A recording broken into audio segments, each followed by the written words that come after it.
Hello and welcome back to MechZone. In the previous lecture, we were discussing about the types of wearing that occurs in the cutting tool. कि जो हमारा cutting tool होता है उसमें machining और processing के दौरान किस किस टाइप से वेयर हो सकता है, किस किस टाइप से हमारे टूल का डिग्रेडेशन हो सकता है, हम ये चीज़ें डिस्कस कर रहे थे। अब हमने सबसे पहले जो हमारा टाइप ऑफ वेयर था वो हमने डिस्कस किया था, दैट वाज फ्लैंक वेयर।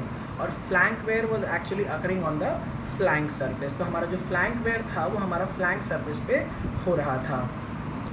और फ्लैंक वेयर में हमने देखा था कि तीन टाइप्स के इसमें रीजन होते हैं। एक होता है प्राइमरी वेयर, एक होता है सेकेंडरी वेयर और एक होता है टर्शरी वेयर। प्राइमरी वेयर में क्या होता है, sharp cutting edge is quickly broken down. कि जो हमारा शार्प कटिंग एज होता है वो टूटने लग जाता है क्योंकि वो मशीनिंग के दौरान वीक होने लगेगा। और सेकेंडरी वेयर में क्या होता है, the region where the progress is uniform rate. जो आपका वेयरिंग है वो यूनिफॉर्म रेट से होने लगती है in case of the secondary wear. और टर्शरी फ्लैंक वेयर में हमने देखा था यहाँ पर ग्रेजुअली इंक्रीज़ करने लगती है। जो हमारा वेयरिंग रेट है इट ग्रेजुअली इंक्रीजेस। तो यहाँ तक तो हमने अपने लास्ट टाइम पे पढ़ ही लिया था।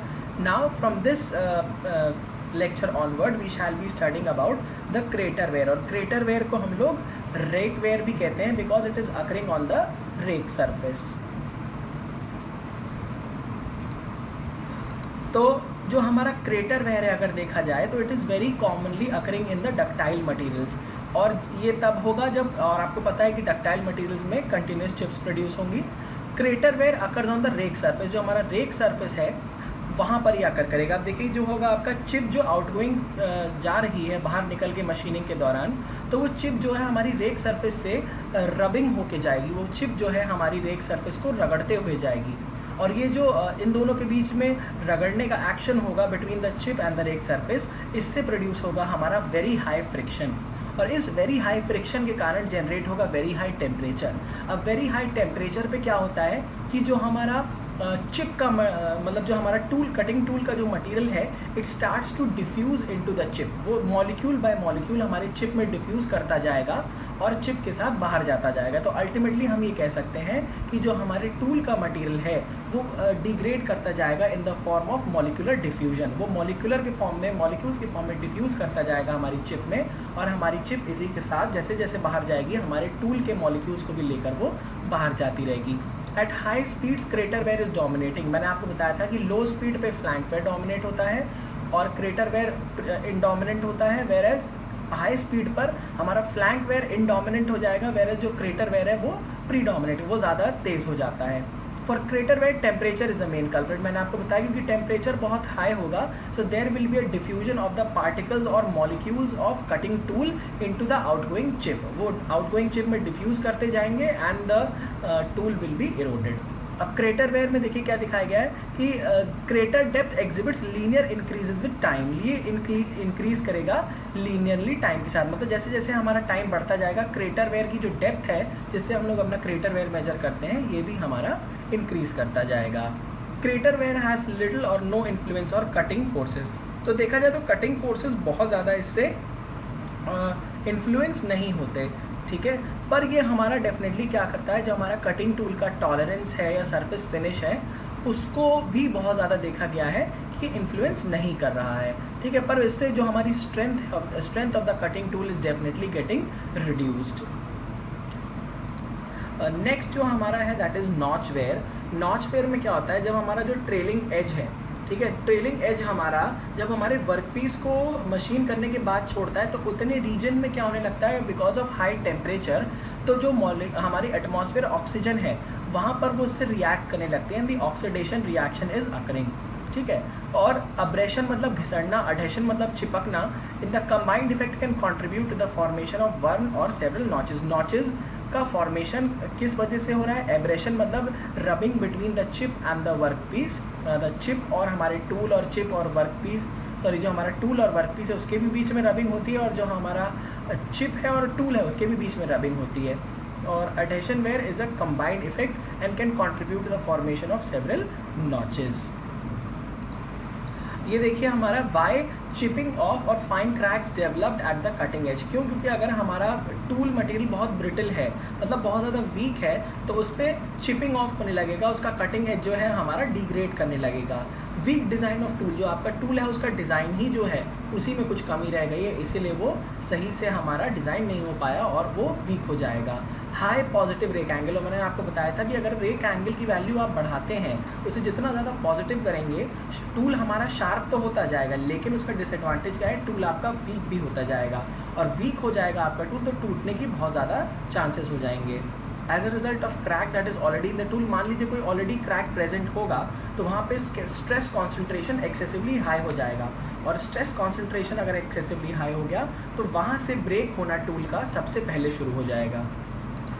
अब नेक्स्ट जो हमारा टॉपिक है that is tool life criteria, मतलब टूल की लाइफ को मेजर करने के लिए क्या क्या क्राइटेरियाज बनाए गए हैं कि कब हम ये डिसाइड करेंगे कि टूल की लाइफ पूरी हो गई है, या कब हम ये डिसाइड करेंगे कि अब हमारे टूल को रीग्राइंडिंग की ज़रूरत है। तो ये इसमें कुछ पॉइंट्स ये हैं। Actual cutting time to failure, मतलब एक्चुअल कितना टाइम लगा उसको फेल होने के लिए, ये भी होता है हमारा tool life criteria. Volume of metal remove, मान लीजिए हमारा certain amount of volume metal remove करने के बाद वो फेल कर गया, तो जितना वॉल्यूम उसने रिमूव किया उसके टर्म्स में भी हम लोग टूल लाइफ को मेजर कर सकते हैं। नंबर ऑफ पार्ट्स प्रोड्यूस, मान लीजिए आप किसी भी पार्ट की मशीनिंग कर रहे हैं और मान लीजिए यू प्रोड्यूस 1000 पार्ट्स, तो 1000 पार्ट्स प्रोड्यूस करने के बाद मान लीजिए आपका टूल अगर फेल होता है तो उसके करस्पॉन्डिंग हम ये कह सकते हैं कि we can measure the life of the tool in terms of the parts that it can produce. Cutting speed for a given time, मान लीजिए आपकी कोई पर्टिकुलर स्पीड पे काम करते करते आपका टूल किसी गिवन टाइम पर टूट गया, तो हम ये भी कह सकते हैं कि उस पर्टिकुलर करस्पॉन्डिंग स्पीड के लिए भी हम आपकी टूल लाइफ को डिफाइन कर लेंगे। Length of the work machine, अब जितना भी लेंथ चला, जितने भी लेंथ वाइज इसने मशीनें करी, उससे भी हम लोग टूल लाइफ को मेजर कर सकते हैं। तो these are the different tool life criterias which can be used to determine the life of the cutting tool. अब जो नेक्स्ट ये जो हमारा टॉपिक है बहुत ज़्यादा इंपॉर्टेंट है, क्योंकि इसमें से भर भर के क्वेश्चन हर बार आते हैं, आए हैं और आते रहेंगे। तो जो हमारा टॉपिक है that is Taylor's tool life equation. एक साइंटिस्ट थे टेलर, उन्होंने अपनी एक एनालिसिस दी और एक टेलर्स का टूल लाइफ इक्वेशन बताया that is Vt to the power n is equals to constant. V क्या है, V is the cutting speed in meter per minute, T is the time in minute, N is the exponent, N एक exponent है which is depending upon the tool material. आपका tool material क्या है, चाहे वो carbide हो, चाहे वो सिरामिक्स हो, चाहे वो हाई स्पीड स्टील हो, ठीक है। C is the constant which is based on the tool and the work material. तो अक्सर ये क्वेश्चन पूछा जाता है कि जो वैल्यू ऑफ n है वो किस पर डिपेंड करेगी, तो वो सिर्फ और सिर्फ टूल मटेरियल पर डिपेंड करेगी। वेयरएज ये जो हमारा कांस्टेंट है it is depending upon both the tool and the work material, ठीक है। और वैल्यूज़ ऑफ एक्सपोनेंट्स n ये जो है आपको जनरली याद करना पड़ेगा, क्योंकि ये कुछ एग्जाम्स में डायरेक्टली पूछा जाता है। n की वैल्यू 0.08 से लेके 0.2 फॉर हाई स्पीड स्टील, 0.1 से लेके 0.15 कास्ट आयरन कास्ट अलॉयज़ के लिए, या 0.2 से, देखिए इसमें आप सिर्फ और सिर्फ 3 वैल्यूज़ याद रखिए, एक हाई स्पीड स्टील के लिए, एक कार्बाइड्स के लिए और एक सिरामिक्स के लिए, क्योंकि इन्हीं को हमें पढ़ना है। कास्ट अलॉयज़ के लिए हमने पढ़ा भी नहीं और हम उसे याद भी नहीं रखेंगे। तो 0.08 से लेके 0.2, 0.2 से लेके 0.4, 0.5 से लेके 0.7 हाई स्पीड स्टील, सबसे पहले हाई स्पीड स्टील, कार्बाइड्स और फिर सिरामिक टूल्स, ठीक है। तो ये हमें वैल्यू याद रखनी पड़ेगी। नेक्स्ट है हमारा modified Taylor's equation. Modified Taylor's equation कुछ नहीं है, इसमें हम लोग देखिए जो हमारी टेलर्स इक्वेशन है Vt to the power n, यहाँ पर वेलोसिटी का इफेक्ट, टाइम का इफेक्ट दोनों इन्वॉल्व हो रहा है। लेकिन जो हमारी मॉडिफाइड टेलर्स इक्वेशन है इसमें हम लोग velocity, time, feed and depth of cut को भी इन्वॉल्व करते हैं। तो आउट ऑफ द 4 पैरामीटर जो सबसे ज़्यादा आपका इफेक्ट करता है टूल लाइफ को वो है स्पीड, फिर है फीड, फिर है डेप्थ ऑफ कट। सबसे ज़्यादा इफेक्ट होता है स्पीड का, फिर होता है फीड का, फिर होता है डेप्थ ऑफ कट का। तो ये ऑर्डर भी हमें याद रखना है कि out of the following 3 criterias which is the heavily weighted criteria to decide the tool failure. तो वो है हमारा स्पीड। अगर स्पीड सबसे ज़्यादा है वही सबसे ज़्यादा डोमिनेट करेगी टूल फेलियर को डिटरमाइन करने के लिए। Next we come to the graph between log v versus log t। देखिए Vt to the power n is equals to constant है, अगर आप डायरेक्ट v और t के बीच में ग्राफ बनाएंगे तो definitely it will be a curve, ठीक है, कुछ एक्सपोनेंशियल कर्व टाइप का ग्राफ आएगा। लेकिन अगर आप log v वर्सेज log, अगर दोनों साइड पे log ले लें तो हमारा equation of a straight line हमें ऑब्टेन हो जाएगा। तो equation of a straight line के अकॉर्डिंग जो log v हम प्लॉट करेंगे y एक्सिस पे और log t हम प्लॉट करेंगे अपने x एक्सिस पे। तो there are 3 graphs corresponding 1, 2 and 3। अब देखिए जैसे जैसे हम n की वैल्यू बढ़ाते हैं, मतलब हम हाई स्पीड स्टील से सिरामिक्स की तरफ जब भी बढ़ेंगे, हाई स्पीड स्टील, फिर कार्बाइड्स और फिर सिरामिक्स, तो सिरामिक के लिए n की वैल्यू सबसे ज़्यादा, और जिसके लिए n की वैल्यू सबसे ज़्यादा उसके करस्पॉन्डिंग स्लोप भी सबसे ज़्यादा हो जाएगा। तो हाई स्पीड स्टील के लिए वैल्यू जो n की थी वो 0.08 से लेके 0.2 लीस्ट थी, तो n की वैल्यू लीस्ट थी तो उसका स्लोप भी लीस्ट आ गया। तो ये भी ग्राफ हमें याद रखना है, क्योंकि ये भी ग्राफ हमें डायरेक्टली पूछा जा सकता है, ठीक है। तो ये भी ग्राफ हमारा काफ़ी इंपॉर्टेंट है। अब यहाँ पर हमने कुछ क्राइटेरियाज डिस्कस किए हैं टूल लाइफ को कौन कौन से कैसे कैसे इफेक्ट होता है। तो कटिंग स्पीड मैंने आपको बता दिया था कि हाई स्पीड जो स्टील है वो सबसे कम स्पीड पे यूज़ करा जाता है, फिर कार्बाइड्स, और सबसे हाई स्पीड पे सिरामिक्स, और अबाउट 600 मीटर पर मिनट तक हम लोग जा सकते हैं। रेक एंगल के बारे में भी मैंने आपको बता दिया कि रेक एंगल की जो ऑप्टिमम वैल्यू है, मतलब 14 degree is the best value, और इस पर देखा गया कि आपका टूल फेलियर सबसे कम होगा। और जैसे जैसे आप रेक एंगल की वैल्यू बढ़ाते जाएंगे आपका टूल डेफिनेटली शार्प हो जाएगा, लेकिन करस्पॉन्डिंगली आपका टूल वीक भी हो जाएगा, और अगर आपका टूल वीक हो गया देन डेफिनेटली आपका टूल बहुत जल्दी टूट जाएगा। Effect of clearance angle, clearance angle कभी भी आपने देखा होगा ज़ीरो नहीं हो सकता या कभी भी नेगेटिव नहीं हो सकता, होगा तो हमेशा पॉजिटिव ही। और अगर ये बहुत ज़्यादा हो गया तो आपका देखिए फ्रिक्शन तो डेफिनेटली रिड्यूस होगा ही होगा, लेकिन आपका जो टूल है वो बहुत ज़्यादा वीक हो जाएगा। तो आपको अगर क्लियरेंस एंगल पढ़ना है, मतलब समझना है कि कौन सा एंगल होता है, then you should go to the first lecture, वहाँ पर मैंने सारे एंगल्स के बारे में समझा रखा है। Effect of work piece on the tool life with hard micro, मान लीजिए हम ऐसे वर्क पीस की मशीनिंग करें जो बहुत ज़्यादा हार्ड हो, like the ones which are obtained during casting and forging. Casting and forging से जितने भी हमारे वर्क पीसेज ऑब्टेन्ड होते हैं उनमें बहुत हार्ड स्केल्स बने होते हैं उनके सरफेस पे, और उन्हीं हार्ड स्केल्स के कारण जो हमारा कटिंग टूल है इट में अंडरगो अ फेलियर, ठीक है। तो ये थे हमारे criterias which are affecting the tool life. Okay, next जो टॉपिक हमें पढ़ना है that is economics of metal cutting. Economics का मतलब है कि हमारा स्पीड या हमारी कंडीशंस कैसी होनी चाहिए कि हमारी जो टूल लाइफ आए वो मैक्सिमम रहे, अमाउंट ऑफ जो प्रोडक्ट्स हम प्रोड्यूस कर पाएँ वो भी मैक्सिमम हो, और हमारी जो टोटल कॉस्ट हो ऑफ मशीनिंग टूलिंग ये सब मिलाकर वो मिनिमम हो जाए। तो ऐसी कौन सी स्पीड होनी चाहिए या कितनी स्पीड वैल्यू हम लोग सेलेक्ट करें corresponding to which the cost is minimized. तो ये है हमारा इकोनॉमिक्स ऑफ मेटल कटिंग। तो ये देखिए जो हमारा ग्राफ है, वाई एक्सिस पे हमने ले रखा है कॉस्ट पर पीस और एक्स एक्सिस पे ले रखा है कटिंग स्पीड। तो सबसे पहले तो यही पूछ लेते हैं कि वाई एक्सिस पे क्या लिया है और एक्स एक्सिस पे क्या लिया है। तो ये तो आपको मतलब बेसिक चीज़ें ये तो आपको याद ही होना चाहिए। फिर आप देख रहे हैं कि जो हमारा आइडल कॉस्ट है वो एक्चुअली कांस्टेंट है। Total cost is like this. Machining cost हमारी डिक्रीज़ होती है, जैसे जैसे कटिंग स्पीड बढ़ता जाएगा मशीनिंग कॉस्ट हमारी डिक्रीज़ होती जा रही है। Tool cost and tool changing cost both are increasing, ठीक है। तो आपको ये ग्राफ एज इट इज़ पूरा रटा होना चाहिए, क्योंकि डायरेक्टली इसी पे बेस बहुत सारे क्वेश्चंस बनाए जा सकते हैं। ओके, जो नेक्स्ट टॉपिक अब हमें पढ़ना है that is machinability definition. Actually देखिए एक स्लाइड मुझे लग रहा है छूट गई है, it is about the formulas of economics. तो ये वो वाली जो स्लाइड है I will add in my next lecture. मैं अपने नेक्स्ट लेक्चर में अलग से आपको वो स्लाइड प्रोवाइड करा दूंगा, बिकॉज वो स्लाइड काफ़ी इंपॉर्टेंट है, हो सकता है मुझसे मिस हो गई होगी। उस पर बेस्ड जो न्यूमेरिकल्स आए हैं हमें वो एक बार देख लेंगे। तो अब हम पढ़ेंगे अबाउट मशीनेबिलिटी। मशीनेबिलिटी का मतलब होता है मशीन करने की टेंडेंसी या मशीन हो जाने की ability is called as machinability.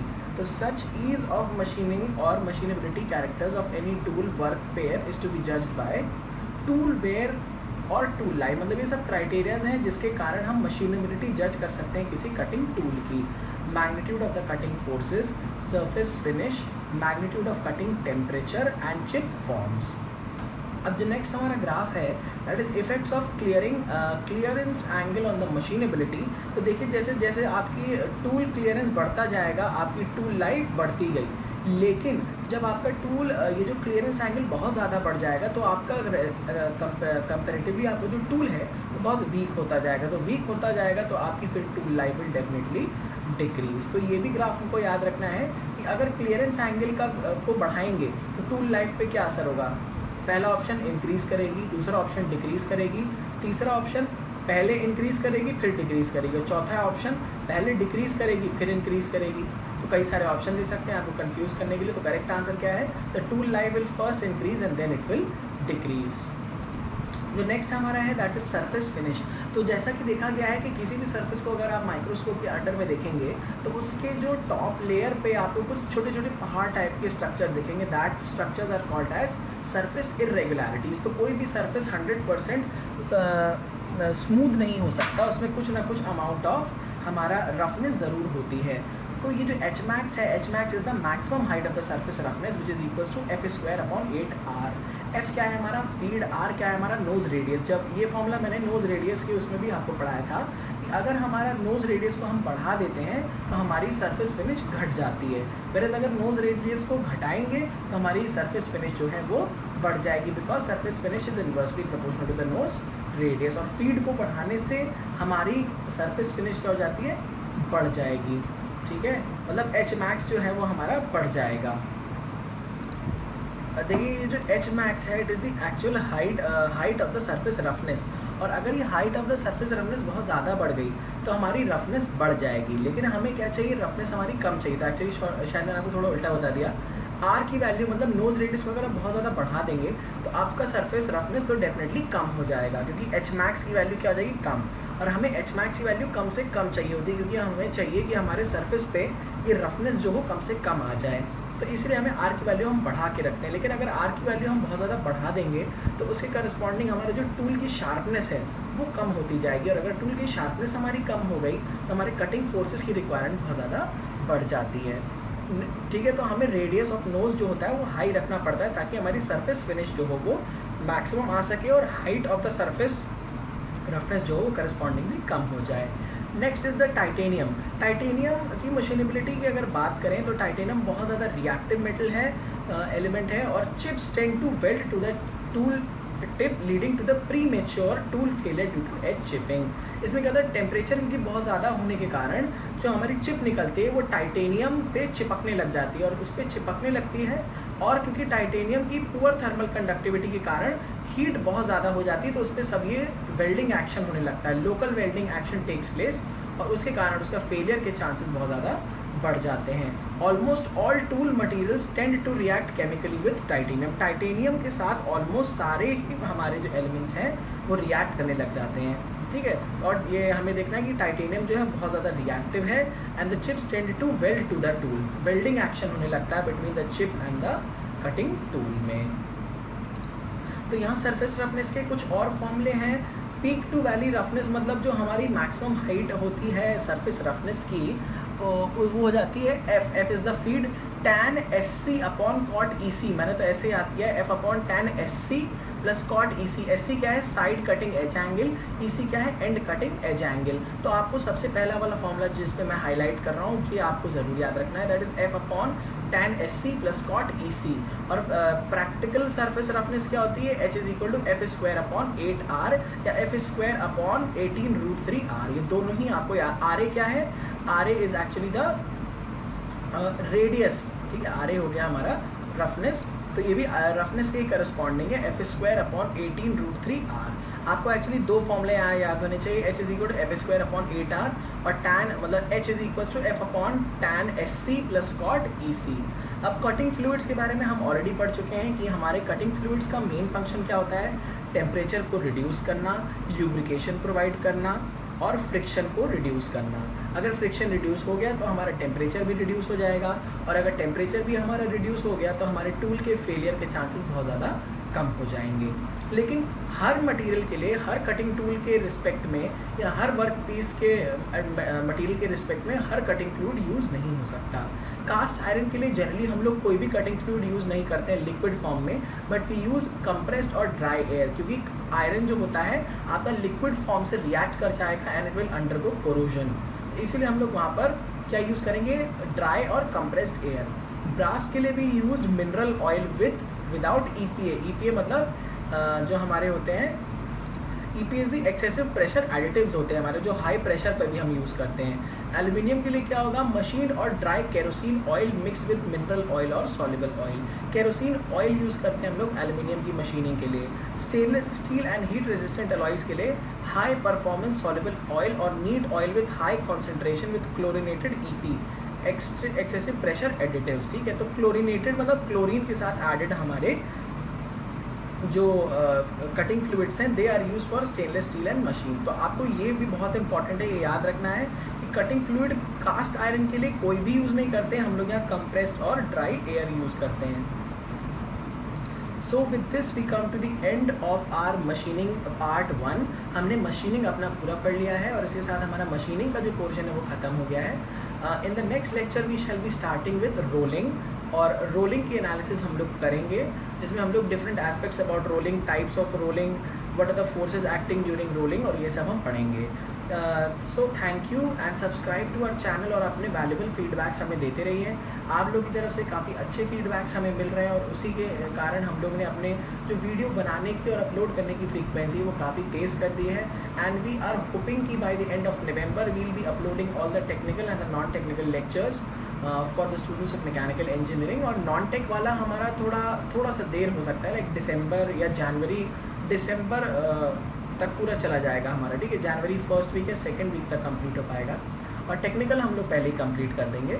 और आप दूसरों को भी हमारे चैनल के बारे में बताइए ताकि वो लोग को भी बेनिफिट मिल सके, क्योंकि हमारे चैनल पे एक लौता चैनल ऐसा है यूट्यूब पे जहाँ you are getting absolutely free study material for GATE, SSC, JEE, ESC and PSUs। वेरेज और कोई भी चैनल होगा तो वहाँ पर कोई भी चीज़ फ्री नहीं मिलती, और आजकल के तो ज़माने में आपको पता ही नथिंग इज़ फॉर फ्री। और यहाँ पर तो स्टडी मटेरियल भी हम लोग फ्री में प्रोवाइड कर रहे हैं। तो आप हमारे चैनल को देखते रहिए एंड सब्सक्राइब कीजिए और दूसरों को भी बताते रहिए। So till then, good bye.